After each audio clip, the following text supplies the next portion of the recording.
ఈ 25 ఏళ్లుగా మన దేశంలోని పురుషులపైన సెక్షన్ 498A దాడి చేసేస్తూనే ఉన్నారు.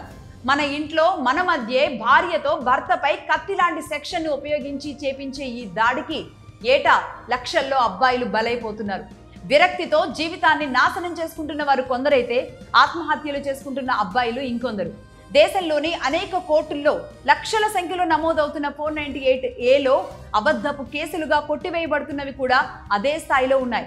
మరి దీనిపైన ఎర్ర జర్నలిస్టులు ఒక్క మాట కూడా మాట్లాడరు.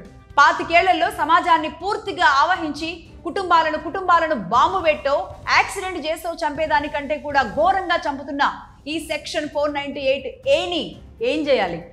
హిందువులు, ముఖ్యంగా మన తెలుగు వాళ్ళు ఇప్పటికైనా పెళ్లిపైన, పెళ్లి వ్యవస్థపైన నమ్మకం కుదుర్చుకోకపోతే, ఏం జరిగినా కుటుంబాన్ని వదలను అన్న ప్రేమ స్త్రీ నింపుకోకపోతే జరిగే నష్టం చాలా భయంకరంగా ఉంటుంది.